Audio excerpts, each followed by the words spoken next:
Thank you Jesus. Worship you father. स्तुति हो प्रभु। Thank you master. दोस्तों जय मसीह।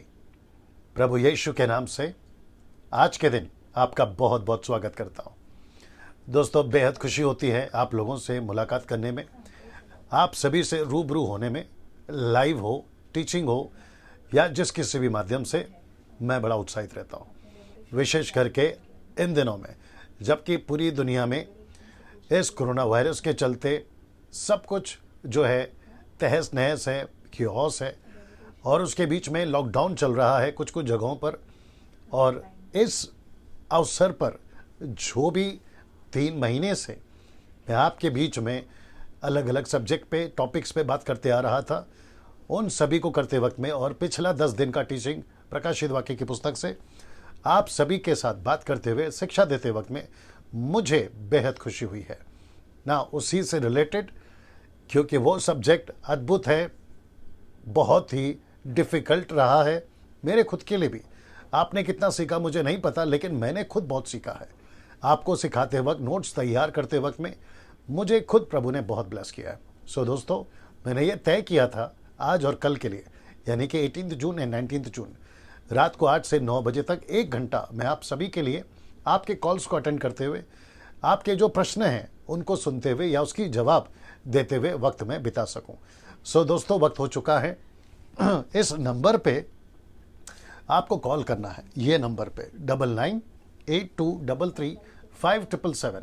इस नंबर पे आपको कॉल करना है और आपका प्रकाशित वाक्य की पुस्तक से रिलेटेड अगर कोई भी प्रश्न है आप हमें फ़ोन कर सकते हैं, आपका जवाब जो है वो दिया जाएगा। आ रहे कॉल्स आ रहे हैं? ओके ना। साथ ही साथ जो चीज़ें आपको याद रखनी है, no arguments, no debate, 1 question at a time. After asking the question you have to keep the phone, जिसको मैं अभी हिंदी में बोलूँगा, keep trying until your turn comes. और फिर जो लास्ट वाला है, your question should be related to the book of Revelation. मतलब आपको आर्ग्यूमेंट नहीं करना है, विवाद नहीं करना है, किसी प्रकार का जो है क्या कहते हैं ना उसको, डिबेट नहीं करना है, वाद विवाद नहीं करना है। और साथ ही साथ में आपको एक प्रश्न ही पूछना है। और साथ ही साथ जो लिखा है कि आप तब तक कोशिश करते रहे जब तक आपका फ़ोन नहीं लग जाता। दोस्तों अभी एक कॉल आ चुका है, तो मैं समझता हूं कि उस कॉल को लिया जाए और आप सभी के सामने बात किया जाए। आइए सुनते हैं भाई का क्या प्रश्न है। जी स्पीक करो, वॉल्यूम। हेलो। हाँ सर, जय मसीह। जी जय मसीह भैया, अपना प्रश्न पूछिए। जी मेरा प्रश्न ये है, पहला अध्याय प्रकाशित वाक्य जी उसका 13 पद में, जी और उन दिवटों के बीच में मनुष्य के पुत्र रेखा एक पुरुष को देखा। जी मेरा ये प्रश्न सर, ये यीशु मसीह को मनुष्य का पुत्र किस लिए बोलते हैं? बाइबल में और जगह है। जी तो आपका प्रश्न यह है कि मनुष्य का पुत्र क्यों कहते हैं, ये पूछना चाह रहे हैं आप? जी जी। ओके चलिए, अभी आपको फ़ोन रखना होगा और आपको लाइव सुनना होगा, क्योंकि हम दूसरे फ़ोन को भी अटेंड कर पाएंगे। ठीक है भैया जी। अगली बार आपने बताया नहीं था, नीचे का खाली पटुका के बारे में बताया था कि कलीसिया की रक्षा करने के लिए सोने का पटुका। जी नहीं सर, मैंने सब कुछ कहा था कि ये मनुष्य का पुत्र कौन है। आप वापस चेक कर लीजिए। मैंने देखा, मैंने वापस देखा, 2 बार देखा। जी चलिए, कोई बात नहीं, आपको मैं अभी जवाब दे देता हूँ, ठीक है ना। चलिए, थैंक यू। देख लो कौन है बाकी ना। दोस्तों इनका नाम तो खैर मैंने नहीं पूछा, जो अगर वो भाई अभी देख रहे हैं तो उनका प्रश्न यह है, प्रकाशित वाक्य पहला अध्याय, जी ओके, प्रकाशित वाक्य पहला अध्याय वचन 13 था ना उनका वचन प्रश्न। जी वहाँ लिखा गया है कि मनुष्य के पुत्र सरीका कौन है। तो मैंने इसको खैर वो टीचिंग में कहा है, बट वो भाई कह रहे हैं कि मैंने देखा फिर भी नहीं पता चला। चलिए खैर, बात को तो आगे बढ़ाना ही होगा, वो पूछ रहे हैं तो मैं जवाब दे देता हूँ। मनुष्य का पुत्र कोई और नहीं है, वो यीशु ही है। 90% नहीं, 100% नहीं, 1,00,000% वो यीशु ही है और यीशु ही है। और मनुष्य का पुत्र अगर वो कह रहे हैं, जो देखने वाला है यूहन्ना, जब उसने देखा मनुष्य के पुत्र का सरीका, उसने ये नहीं देखा कि परमेश्वर के पुत्र का सरीका। जी, क्योंकि उसको यीशु मसीह को उसे उसी शैली में या उसी कॉन्टेक्स्ट में उनको दिखाना था खुद को कि वो मनुष्य ही है। पृथ्वी पर यीशु मसीह मनुष्य बनकर आया तो मनुष्य ही दिखाना ज़रूरी था। आप प्रकाशित वाक्य में जब जब यीशु मसीह को देखोगे, मेमना पढ़ोगे, मनुष्य का पुत्र पढ़ोगे, लेकिन राजाओं का राजा, प्रभुओं का प्रभु वो तब पढ़ोगे जब वो घोड़े पर, सफ़ेद घोड़े के ऊपर, जब वो पृथ्वी पर अपना खुलेआम सार्वजनिक आगमन देंगे, तब की वो बात है। लेकिन 90% आपको मनुष्य का पुत्र मेमना दिखाई देगा। वो इसलिए क्योंकि अभी कलीसिया पृथ्वी पर है, कलीसिया पृथ्वी पर है और यीशु का प्रचार अभी भी जारी है। तो यीशु मसीह अपना परिचय उसी रूप में देगा क्योंकि वो मनुष्य का पुत्र बनकर आया, मेमना बनकर आया। सो भाई ने पूछा प्रकाशित वाक्य 1:13 में वो कौन है, तो वो यीशु है और वो बिल्कुल यीशु है, इसमें कोई दो राय नहीं है। दूसरा सवाल, कॉल्स आ रहे तो बताइएगा ना। दोस्तों जैसे मैंने कहा कि ये सारी चीज़ें तो हैं, लेकिन इस नंबर पे आपको कॉल करना है। ये नंबर यहाँ रहेगा, आप इसका स्क्रीनशॉट ले लीजिए, या आपके पास में पहले से नंबर है, आपने तैयारी कर ली होगी, तो ये जो है आप रख सकते हैं। ये नंबर मैं रखूँगा कुछ सेकंड्स के लिए। जी, आपका जो नेटवर्क है वो बिल्कुल सटीक हो ताकि हम सुन सके प्रश्नों को और आपको जवाब दे सकें। जी, 300 लोग जुड़ गए हैं, मैं उन सभी का बहुत बहुत धन्यवाद देता हूँ।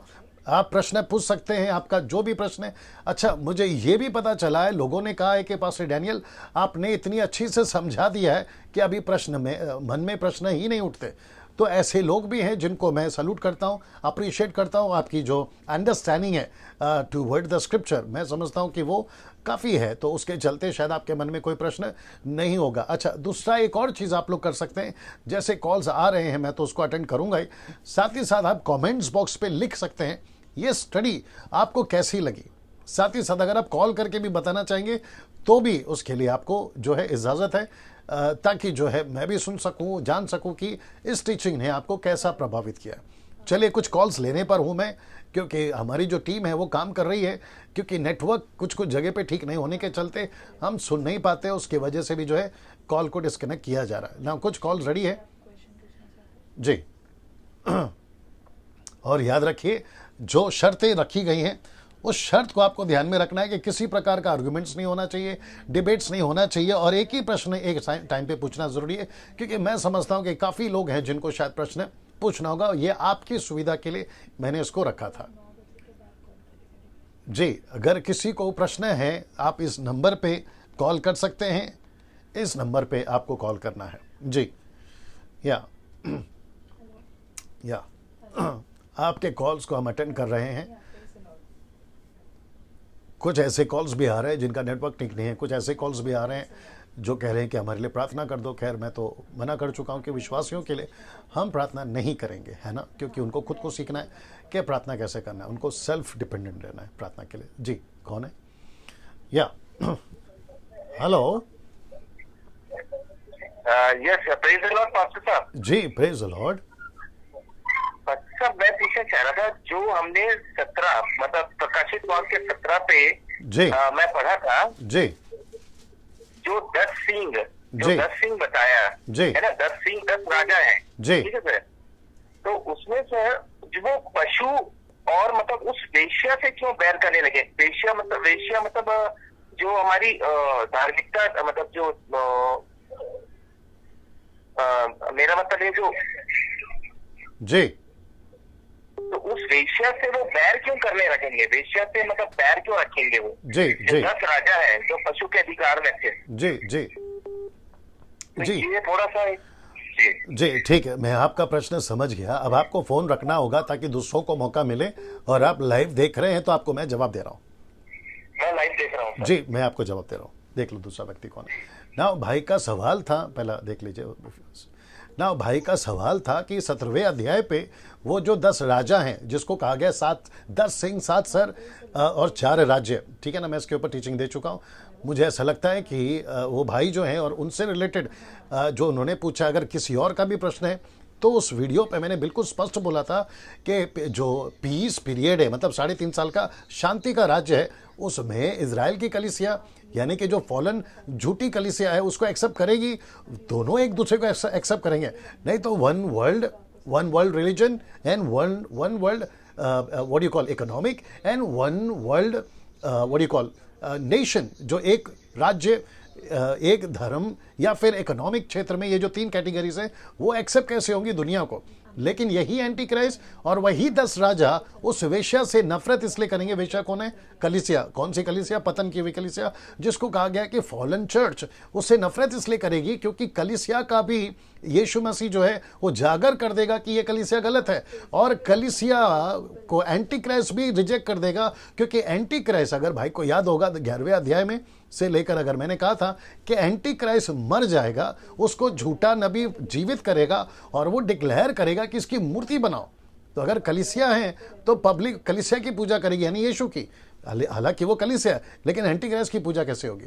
सो एंटी क्राइस्ट जो है अपनी पूजा करवाएगा, जिसके चलते वो जो उस वक्त में फॉलन चर्च है वो उसको कहेगा कि ये गलत है, मतलब इसकी अभी आराधना मत करो। So one world, one religion and one economic, ये जो 3 कैटेगरी है, ये तभी सिद्ध होगा या एक्सेप्ट किया जाएगा दुनिया की नज़र में जब वो वर्तमान की झूठी कलीसिया को रिजेक्ट करेगा।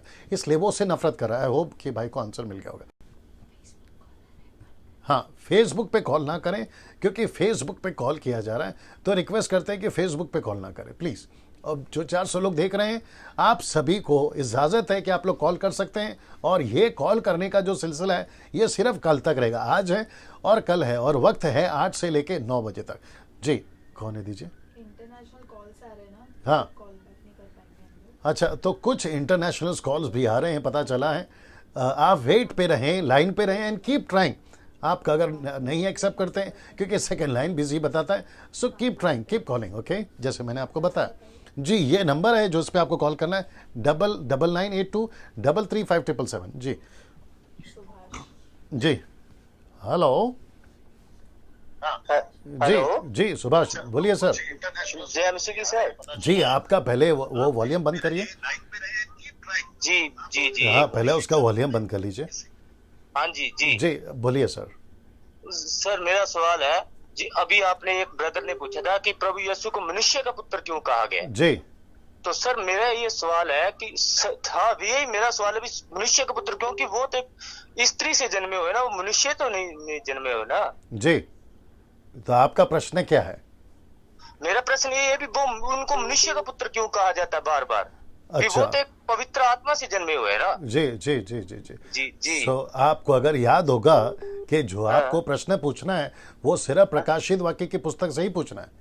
हाँ, प्रकाशित वाक्य ही अध्याय से है, पहले अध्याय 13वां वचन, जो अभी पहले ब्रदर ने एक ने पूछा था, अभी मनुष्य का पुत्र क्यों कहा जाता है। नहीं सर, नहीं सर, आपने अगर ठीक से सुना होगा, उन्होंने कहा कि वो जो प्रकाशित वाक्य के 1 का 13 में जो व्यक्ति दिख रहा है, हाँ, वो मनुष्य का पुत्र कौन है, ये प्रश्न है उनका। उन्होंने ये नहीं पूछा। नहीं, आपने उनका जवाब यही दिया था कि प्रभु यीशु मसीह ही वो है पुत्र, जो मनुष्य दिख रहा है वो प्रभु यीशु मसीह है। सर, आपको अगर पॉइंट्स याद होगा, आपको सबसे पहली बात डिबेट नहीं करना है, आर्गुमेंट नहीं करना है, मेरी बात सुन लीजिए पहला। हाँ जी जी। उनका प्रश्न ये था कि ये मनुष्य का पुत्र कौन है। आपका प्रश्न ये है कि मनुष्य का पुत्र क्यों कहा जाता है। ये दो अलग हो गया सर। अच्छा, पहला बात सुन लो, शांत हो जाओ। सबसे पहला उनका प्रश्न ये था, ये कौन है। आप पूछ रहे हैं कि मनुष्य का पुत्र क्यों कहा जाता है, तो क्यों और कौन में फर्क है ना भाई साहब। जी जी जी। हाँ, तो आप जो पूछ रहे हैं कि क्यों कहा जाता है, ये प्रकाशित वाक्य का स्टडी नहीं है। अच्छा, मैंने जो दिया था ना, वो यह दिया था 1 से लेकर 22 अध्याय तक में। आपका प्रश्न उसी में से होना चाहिए। आप क्यों कहा गया है, ये फिर कभी इसके ऊपर वीडियो बनाऊंगा। ओके ओके, क्योंकि मैं आपकी स्टडी हर रोज देखता हूँ ना, मेरे को आपका स्टडी बहुत अच्छा लगता है। जी, बहुत बहुत शुक्रिया। जी, बहुत बहुत शुक्रिया, बहुत बहुत शुक्रिया। लेकिन आपको जो प्रश्न पूछना है वो सिर्फ इसी अध्याय से जो दिया गया है, इसी पुस्तक से रिलेटेड पूछना है। शुक्रिया भाई। ओके ओके, चलो फोन चालू है। जी भाई साहब, अब आपको पता चल रहा होगा कि है ना क्या क्या प्रश्न आ रहे हैं। मेरे साथ में बने रहें, कॉल करते रहें, और आपके कॉल्स को लेने के लिए, जी 450 लोग अभी लाइव हैं, आप सभी के कॉल लेने के लिए ही मैंने आज का दिन जो है मुकर्रर किया है। 2 दिन, आज का दिन और कल का दिन। एक और कॉल उठा लेते हैं। जी भाई साहब। जी भाई साहब। जी, जय मसीह। संदीप कुमार बोल रहा हूँ लंदन से। जी जी, बोलिए सर, लंदन से बोल रहे हैं आप। मेरे को पास कॉल है। जी बोलिए भाई साहब। हेलो। आपने जो स्टडी दिखाई ना, हमें बहुत मजा आया आपकी स्टडी सुन के। आपने बहुत अच्छी तरह क्लियर सबको क्लियर किया स्टडी के बारे में। जी, और एक एक बात हमको पूरी समझ आई। जी, बहुत बहुत शुक्रिया। हाँ जी, really you are very good thank you Good, सर, very teacher. Thank you sir, thank you sir, thank you sir. अच्छा पास्टर जी, मेरा सवाल ये है आपसे, जी आपने बात की थी ना बेबीलोन, जी पर्सिया एंड जी, ग्रीक एंड जी। रोमन की। जी ये तो पास्टर जी, ये Babylon, Persia, Greek and Roman, ये तो खत्म हो गए थे। क्या इसके बारे में फिर दोबारा आएंगे जो एम्पायर, चारों एम्पायर? जी, देखिए वो खत्म नहीं हो गया ना, उनका सिटी फिर से बिल्ड हुआ है ना, उनकी जो सिटी है ना वो फिर से रीबिल्ड हुई ना सर। जी, Okay. आपका पीछे का वॉल्यूम पहले बंद कर लीजिए ताकि आप सुन सके मुझे ठीक से। हाँ जी पास्टर जी, बोलिए। जी जी, मैंने कहा वो सिटी खत्म हो गई बेबीलोन, क्या कहते हैं, नबूकदनेस्सर के टाइम पे, लेकिन वो वापस से रीबिल्ड हुई है। और एंटी क्राइस्ट के टाइम पे ये तो बिल्कुल पीक पे रहेगी सर, बिल्कुल टॉप पे रहेंगे। ओके, या ठीक है पास्टर जी, या। इसके बारे में थोड़ा नॉलेज ले लीजिए आप। जी बिल्कुल बिल्कुल बिल्कुल। और मैंने जैसे कहा था कि एक एक सब्जेक्ट के ऊपर डिटेल में, मैं हर सब्जेक्ट के ऊपर, और खास करके दानियल की जो पुस्तक है ना, मैं चैप्टर 1 to 12 वापस से मतलब उस बुक के ऊपर मैं बात करूंगा अभी, the book of Daniel. Thank you pastor ji. जी जी जी, बिल्कुल बिल्कुल। Thank you sir, thank you for calling. Yeah thank you for calling. या उठा लो, दूसरा लाइन पे उठा लो, बात कर लो। जी, सो अभी सब ठीक है यहाँ पे। या दोस्तों मेरे साथ में बने रहें, कॉल्स काफ़ी आ रहे हैं, बट क्या होता है कि एक कॉल चल रहा है और दूसरा जो है लाइन पे होता है, तो हम देख रहे हैं, हमारी टीम देख रही है, लेकिन जो भी प्रश्न पूछ रहे हैं आपको जो है उसका जवाब दिया जाएगा। जी, एक और कॉल उठाते हैं हम। आवाज़ ठीक से पहुंच रही है, कॉलर्स की आवाज़ आ रही है ठीक से, आपको वो भी देख लेते हैं, है ना। नीचे टाइप करके बता दें कि अगर आपको सब कुछ ठीक से सुनाई दे रहा है, कॉलर की भी आवाज़ आपको सुनाई दे रही हो तो वो भी बता दें। जी, स्पीकर ऑन करके दे देना। या हेलो। जय मसीह पास्टर जी। जी, जय मसीह। मैं छत्तीसगढ़ से बोल रहा हूँ, मोहन किंडो। जी हाँ सर, मैं एक सवाल मैं आपसे पूछना चाहता हूँ, प्रकाशित वाक्य 1 अध्याय का 20 पद से। जी सर, इसमें 7 कलीसिया, 7 दूत, जी। अलग अलग दूत का जिक्र है। जी, तो अभी की स्थिति में सर कितने कलीसिया हैं, और कलीसिया तो एक ही होना चाहिए, जी फिर ये 7 कलीसिया क्यों? ये जी। सवाल मेरा है सर। जी जी, ओके, मैं इसका जवाब देना चाहूँगा, लेकिन आपको फ़ोन रखना होगा। जी सर। जी, आप लाइव सुन सकते हैं। जी, रुक जी ना, भाई साहब का सवाल है कि 7 कलीसिया क्यों, 7 दूत क्यों? 7 कलीसिया बताती हैं परफेक्ट को, 7 परिपक्वता को दर्शाती है, इसलिए 7 का आंकड़ा लिया गया है ना। एफेसस की कलीसिया में ये 7 कलीसियाओं का जिक्र है, और मैं समझता हूं कि मैं इसके ऊपर उस टाइम पे बता चुका हूं कि 7 कलीसिया क्यों। यीशु मसीह 7 कलीसिया के कैरेक्टर बताना चाह रहा है, 7 कलीसिया के अच्छे गुण बताना चाह रहा है, जिसके चलते यीशु मसीह ने वो 7 कलीसियाओं को चुना ना। अभी वो 7 कलीसिया में से कौन सी कलीसिया हमें, वो सिंबॉलिक है, मैं उस टाइम पे भी बताया था, चिन्ह है, सिंबॉलिक है, क्या कहते हैं उसको, ये सारी चीज़ अपोक्लिप्टिक मैंने उस दिन कहा था, जिसका मतलब है चिन्ह, सिंबॉलिक है। और मैं समझता हूं कि 7 कलीसियाओं के कैरेक्टर्स को हम सीख सकते हैं। लेकिन अभी बीच में किसी और ने भी पूछा था कि अभी हम कौन सी कलीसिया में।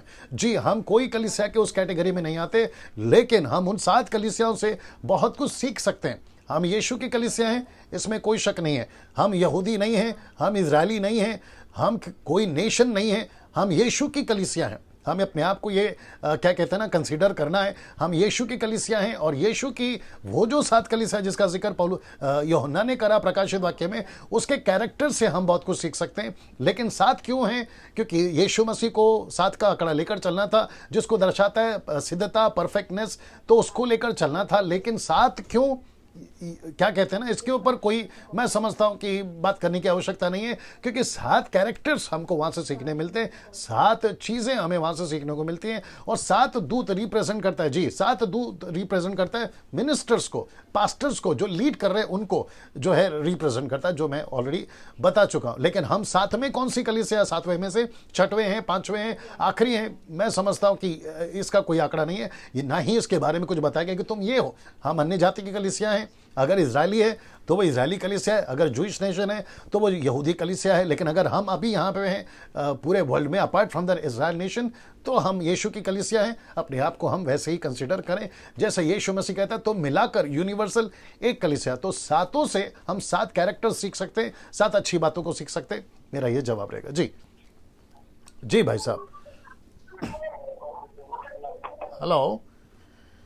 हेलो जी जी जी, प्रेज द लॉर्ड। प्रश्न पूछिए भाई साहब। सर, क्वेश्चन मेरा नहीं है, मैं सिर्फ आपका थैंक्स करना चाहता हूँ कि रेवलेशन बुक का हमें पहले कुछ भी समझ नहीं आ रहा था इस बारे में कि हमारे रस्ते से पहले क्या है या बाद में, लेकिन आपका थैंक्स है कि आपने हमें क्यों ना समझाया कि हम मतलब काफी हद तक हमें समझ आ गया। जी। बार बार रिपीट देख रहे हैं तो हमें वो मतलब और अच्छी तरह समझ आता जा रहा है। जी जी जी जी, बहुत बहुत शुक्रिया भाई साहब। का नाम क्या है आपका? हाँ जी, मैं कुलदीप चंद बोल रहा हूँ, चंडीगढ़ जी, से हूँ मैं। जी, जी। से हिमाचल से हूँ, जी लेकिन अभी यहाँ पे मैं जॉब करता हूँ चंडीगढ़ में, तो मैं चंडीगढ़ से बोल रहा हूँ। जी, बहुत बहुत शुक्रिया भाई साहब। जी, भाई साहब का नाम है कुलदीप और ये अप्रिशिएट कर रहे हैं टीचिंग का। मैं समझता हूँ कि शायद आपको उतनी आवाज़ ठीक से नहीं समझ में आई होगी, उनकी आवाज़ डबल हो रही थी। बट मैं बता देता हूँ जो मैंने सुना मेरे कानों में, वो कह रहे हैं कि आपकी टीचिंग बहुत अच्छी है और उन्होंने आशीष पाई है, वो अप्रिशिएट कर रहे थे। जी, दूसरा कॉल भी हम लेना चाहेंगे। 500 लोग जुड़ गए। जी now, hello. Hello sir, praise Lord जी। जी, प्रेज द लॉर्ड। हाँ पास्टर जी, मैं पंजाब से बोल रहा हूँ, रमेश। जी रमेश, बोलिए। पास्टर जी, मेरा सवाल ये ना, मैंने ना आपकी सारी स्टडी सुनी थी, बहुत अच्छी स्टडी थी। उसमें जी। से थोड़ी सी बात को लेके मैं उलझन में हूँ जी कि आपने कहा था कि 7वें चैप्टर में रैप्चर हो चुका है जी है ना? जी तो मुझे बाइबल में से रैप्चर के कंसेप्ट को समझना है कि यीशु ने कब कहा कि मैं गुप्त में आ रहा हूँ, और दूसरा आपने 2-3 वचनों का रेफरेंस दिया था, पहला कुरिन्थियों 15 अध्याय का, उसका 51 एंड 52 शायद वचन दिया था। जी तो वहां भी पौलुस बोल रहे थे कि प्रधान दूत का शब्द सुनाई देगा और अंतिम तुरी फूकी जाएगी, जी है ना? जी तो एक बात आपने ये कहा था कि तुरियों में जो कलीसिया जो क्लेश में नहीं जाएगी, कलीसिया क्लेश से पहले उठा ली जाएगी, लेकिन जो तुरियां है वो संत पौलुस बोल रहे आखिरी तुरी पे रैप्चर होगा, या आखिरी तुरी पे जो है वो हम बदल जाएंगे। जी तो 7वीं तुरी के बाद प्रकाशित वाक्य में कोई भी अंतिम तुरी का वर्णन नहीं किया गया। जी तो यदि हम संत पौलुस की विचारधारा से देखें जी तो जो 7वीं तुरी है वो आखिरी या अंतिम तुरी कहलाती है, क्योंकि जी। उसके पश्चात कोई भी प्रकाशित वाक्य में तुरी का वर्णन नहीं है। जी तो यदि तुरियों से पहले रैप्चर हो जाता है तो फिर वो कौन सी तुरी की बात कर रहा है जो पौलुस है, जी वो कौन सी तुरी की बात कर रहा है कि अंतिम तुरी पे हम आपकी झपके में बदल जाएंगे? जी जी तो मुझे आपसे ये जानना था। बिल्कुल बिल्कुल। और आप दूसरा ये था कि नहीं सर, एक क्वेश्चन ही पूछना है। ठीक है जी जी, और अगर आप लाइव देख रहे हैं तो मैं जवाब दे देता हूँ। हाँ ठीक है। जी चलिए, थैंक यू। ना भाई साहब का जो प्रश्न है, मुझे लगता है इनका नाम रमेश, अगर मुझे याद है, ये पंजाब से हैं और इनकी आवाज़ से पता चलता है काफ़ी यंग है। ना दोस्तों, इनका प्रश्न यहाँ है, यहाँ सब ठीक चल रहा है? सुमन, यहाँ सब ठीक चल रहा है ना दोस्तों? या इनका प्रश्न ये था कि रैप्चर जो है गुप्त में, फिर इनका ये भी कहना था कि आखिरी तुरी फूकी जाएगी, the last trumpet when B blown. तो इसका मतलब है, ये पूछ रहे हैं कि आखिरी तुरी फूकी जाएगी, तो ये आखिरी का मतलब क्या है, और उसके बाद कोई तुरी का जिक्र नहीं है। ये भी बात सही है कि उसके बाद कोई तुरी का जिक्र नहीं है।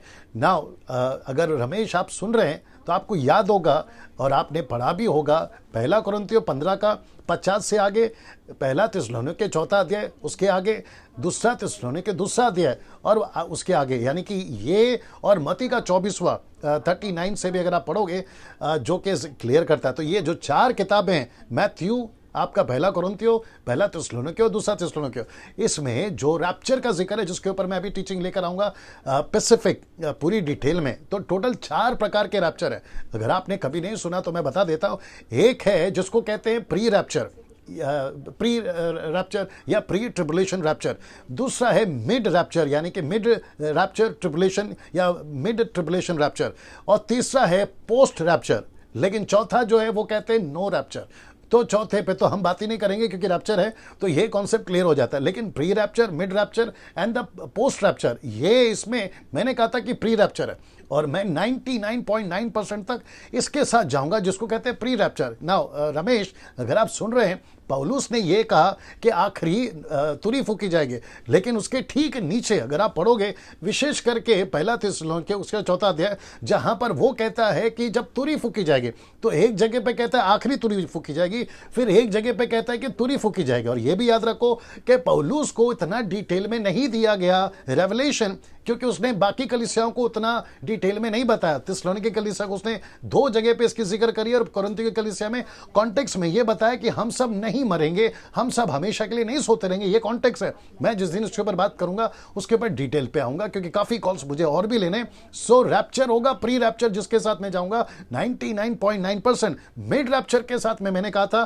कि मिड रैप्चर का मतलब है कि जब शांति का काल बीतेगा, एंटी क्राइस्ट का टाइम 3.5 साल में, उस टाइम पे कलीसिया उठा ली जाएगी, क्योंकि 7वें अध्याय पे कलीसिया स्वर्ग पे दिखती है। नाउ आपने पूछा कि गुप्त रैप्चर का जिक्र बाइबल के अंदर नहीं है, तो शब्द रैप्चर भी बाइबल के अंदर नहीं है, ट्रिनिटी बाइबल के अंदर नहीं है। लेकिन जब हम पढ़ते हैं ना रमेश, तो बातों को एनालाइसिस करके, रिकलेक्ट करके, यहां से वहां से उठाकर फिर हमको एक थियरी पे आना पड़ता है, जो कि मैंने उस टाइम पे कहा था कि मिड रैप्चर जो है उस वक्त में होगा, क्योंकि 7वें अध्याय पे हमें कलीसिया उठाई हुई दिखती है, पृथ्वी पे नहीं दिखती है।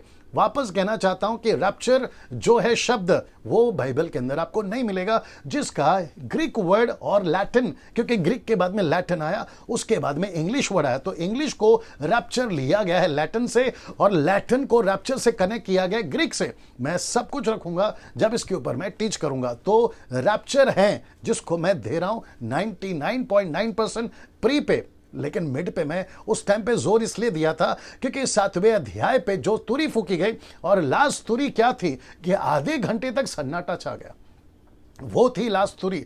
और आधे घंटे तक जब सन्नाटा छा गया तो वहां पे 2 ग्रुप दिखता है, 1,44,000 का, फिर उसके बाद में वो वेदी के नीचे आत्माएं, जिसको पौलुस ने कहा है कि हम सब नहीं मरेंगे पर हम सब बदल जाएंगे। और रमेश अगर आप सुन रहे हैं तो लिखा है, अगर आप देखोगे, निकाल देना पहला कुरिन्थियों उसका 15:50 से, लिखा है कि यह रहस्य है। वो कहते हैं this is the mystery, this is the mystery. तो ये मिस्ट्री क्या है वो भी समझना बहुत जरूरी है, जो कि कहता है कि हम नहीं मरेंगे लेकिन हम बदल जाएंगे, और पहले जी उठेंगे जो मुर्दे हैं, उसके बाद में हम प्रभु से हवा में बात करेंगे। सो गुप्त रैप्चर जो है, जो तुरी फूकी जाएगी, सबको सुनाई देगी। लेकिन ये सब कैटेगरी में कौन कौन आते हैं? ये चर्च आता है, पूरी दुनिया नहीं आती है, जो वहां पर लिखा है। जरा जोर से पढ़ना उसको, 15:50 से। जी रमेश, आइए सुनते हैं उसको। जी, हे भाइयों, मैं यह कहता हूँ कि मांस और लहू परमेश्वर के राज्य के अधिकारी नहीं हो सकते जी, और न नाशवान अनिवासी के अधिकारी हो सकता है। जी, तो कॉन्टेक्स्ट यह है कि पौलुस कह रहा है कि मांस और लहू स्वर्ग के राज्य के अधिकारी नहीं हो सकते। नेक्स्ट जी, देखो मैं तुमसे भेद की बात कहता हूँ। बस देखो मैं तुमसे भेद की बात कहता हूं। आगे, तो ये भेद है, ये मिस्ट्री है। जी, हम सब नहीं सोएंगे। वेट, हम सब नहीं सोएंगे। इसका मतलब क्या है? कब की बात कर रहा है? पौलुस को लगा कि जब मैं मिनिस्ट्री कर रहा हूं उसी टाइम पे ये जो है रैप्चर हो जाएगा। अब आप और हम अभी कौन से युग में? 21वीं सदी में। तो पौलुस के हिसाब से प्री रैप्चर है, पौलुस की टीचिंग में प्री रैप्चर है, पौलुस की टीचिंग में मिड रैप्चर पोस्ट रैप्चर है ही नहीं। पौलुस कह रहा है कि हम, तो इसका मतलब है जब वो वर्तमान में था तभी की बात कर रहा है। अब उसको नहीं पता था कि 21वीं सदी आएगी, क्योंकि भविष्य को जानना मनुष्य की बस की बात नहीं है, यह सिर्फ परमेश्वर की बस की बात है। तो उसने भविष्य को नहीं देखा, 21वीं सदी को नहीं देखा। तो उसको लगा, उसकी टीचिंग में उसने ये बात को डाला कि हम सब नहीं सोएंगे बल्कि हम बदल जाएंगे। तो वो प्री रैप्चर की बात कर रहा है। मैं उसके ऊपर जब डिटेल में आऊंगा तो मैं आपको बताऊंगा। तो प्री रैप्चर के ऊपर मैं जा रहा हूं, लेकिन मिड रैप्चर तो कंफर्म है, प्री रैप्चर मिड रैप्चर तो कंफर्म है, लेकिन पोस्ट रैप्चर के लिए मैं बिल्कुल सपोर्ट नहीं करूंगा। जी Ramesh, I hope you got the answer. जी, ये है आंकड़ा जो लोग हैं अभी। ओके, जी, हेलो जी, हेलो जी सर। जी, Praise the Lord। जी, प्रेज द लॉर्ड। जी, रजत नाम है मेरा, मैं नागपुर से हूँ। जी, नागपुर में। जी, बोलिए सर। जी सर, आगमन के बाद में, हेलो सर, आप अपना बात करिए सर, मैं सुन रहा हूं आपको, आप अपना बात करिए। हाँ सर, आगमन के बाद में क्या पवित्र आत्मा रहेंगी क्या सर? जी बिल्कुल रहेगी। उठा लिया जाएगी? नहीं सर, पृथ्वी पे रहेगी पवित्र आत्मा। जी बिल्कुल रहेगी। आगमन के बाद में पवित्र आत्मा रहेंगी या जी। फिर उठा ली जाएगी? नहीं सर, कलीसिया उठा ली जाएगी, पवित्र आत्मा नीचे रहेगी, क्योंकि पवित्र आत्मा ही है ना जो 1,44,000 को, फिर वो 2 गवाहों को, और उस वक्त में जो अन्य जाति मन फिराएंगे उनको पवित्र आत्मा ही लीड करेगा ना सर। जी जी, इसलिए वो पृथ्वी पे रहेगी। ओके। या थैंक यू ना। भाई साहब का प्रश्न था क्या पवित्र आत्मा पृथ्वी पर रहेगी, तो मैंने उनको जवाब दिया कि जी हाँ, पृथ्वी पे पवित्र आत्मा रहेगी। कैसे? जैसे ओल्ड टेस्टमेंट में आपको याद होगा कि पवित्र आत्मा आती थी जाती थी, आती थी जाती थी, लेकिन पवित्र आत्मा का मकसद है कलीसिया को तैयार करना, और जो कि प्रकाशित वाक्य 7वें अध्याय में हम सुन चुके हैं कि कलीसिया ने खुद को तैयार कर लिया है, खुद की तैयारी हो चुकी है। सो पवित्र आत्मा का मिशन यहाँ पे पूरा होता है, लेकिन पवित्र आत्मा को 2 गवाहों को भी लीड करना है, 1,44,000 को भी लीड करना है, दीजिए मुझे, और साथ ही साथ जो उस वक्त में उद्धार पाएंगे उनको भी लीड करना है। तो ये मिशन भी पवित्र आत्मा का रहेगा, जिसके चलते पवित्र आत्मा पृथ्वी पर रहेगी, क्योंकि ऐसा कोई स्क्रिप्चर पूरे 22वें अध्याय पे नहीं लिखा है कि पवित्र आत्मा भी कलीसिया के साथ में चली जाएगी, ऐसा कोई जिक्र नहीं है। लेकिन लीड करने के लिए पवित्र आत्मा का होना बहुत जरूरी है। जी, या कुछ कॉल्स आ रहे हैं, ये है आंकड़ा। ओके, कुछ कॉल्स आ रहे हैं, इंटरनेशनल कॉल्स भी है, मैं समझता हूँ शायद। हेलो। हाँ हेलो, प्रेज लॉर्ड मास्टर। जी, प्रेज लॉर्ड। मेरा नाम अभय दొడ్మని है, मैं कर्नाटका बीदर से बात कर रहा हूँ। अच्छा अच्छा, जी आप, स्वागत है आपका, बोलिए सर।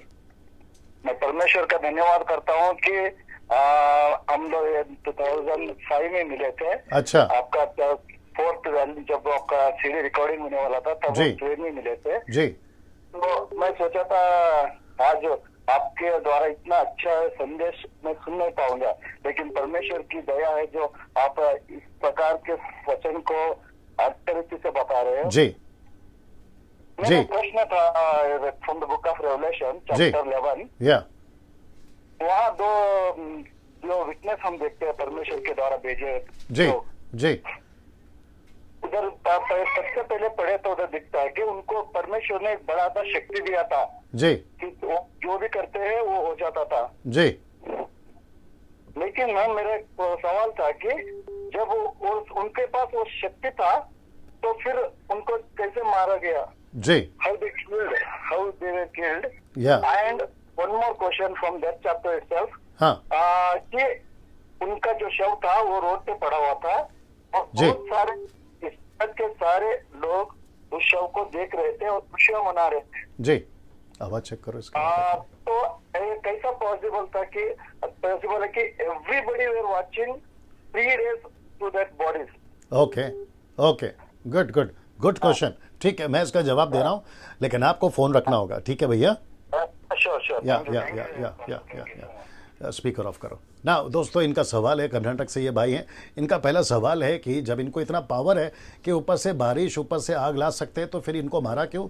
दूसरा सवाल है कि पूरी दुनिया उनकी डेड बॉडी को 3.5 दिन तक देख रही है, ये क्या चक्कर है? तो मैं समझता हूँ कि सबसे पहली बात, इनका जो मिनिस्ट्री है ना, वो 3.5 साल का मिनिस्ट्री है जो परमिशन उनको दिया, और 3.5 साल के मिनिस्ट्री में इनको अधिकार दिया गया था और इनको कोई नहीं मार सकता, ये परमेश्वर की ओर से।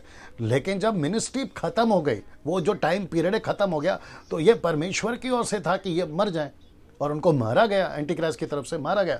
तो ये पूरी तरह से परमेश्वर की ओर से इजाजत है, जो परमेश्वर ने वहां पर उनका टाइम फिक्स किया था। लेकिन पावरफुल चीज ये है कि 3.5 साल के पहले नहीं मरे ये लोग, दैट इज द इंपॉर्टेंट।